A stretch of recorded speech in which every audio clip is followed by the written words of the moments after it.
And it looks good here. See the background? We have a beautiful sunrise here on Derby Day. It is so great to be here, seeing all of these Derby contenders and other horses as well, getting their morning works in. Yeah, they've been running right past us.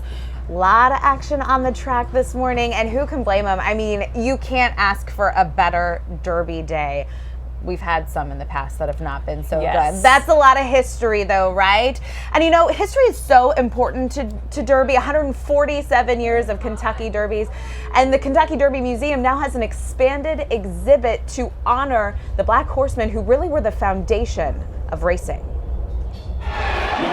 Among the cheers, horses galloping around the track, the bugle echoed the names of Kentucky Derby legends: Barbaro, Secretariat, American Pharoah.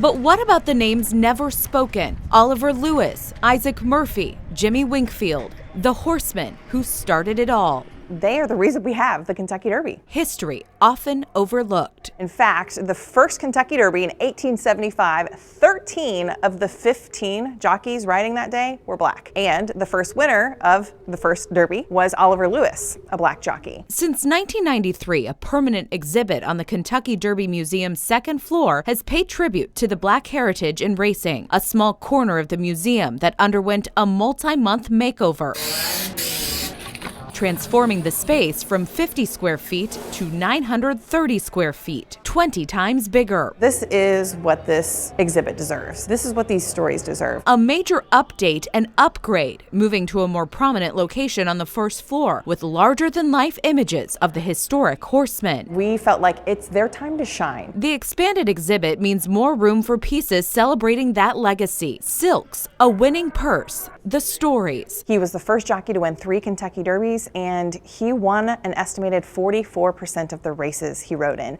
which is insane because today's jockeys win about 20% of their races. Celebrating milestones and accomplishments while not shying away from the grim parts of history. That's part of the story that we tell here. We tell it all. We tell the good, bad, and the ugly, and unfortunately there, as we've had in our whole history as a nation, that story played out in horse racing as well. Black jockeys pushed out of the sport during the Jim Crow era, and harrowing artifacts like the grave marker of famed jockey Isaac Murphy. One of the greatest jockeys of all time was buried in an unmarked grave in a cemetery simply called African American Cemetery No. 2 in Lexington. The updated space also includes modern-day Derby history as well, like the protests that erupted at Derby 146. And we want to be able to tell the whole story and not leave anything out. And that includes tying in present day. An inclusive look at the contributions of African Americans from the first Derby to present day racing and the history yet to come. Kate Springer, WDRB News.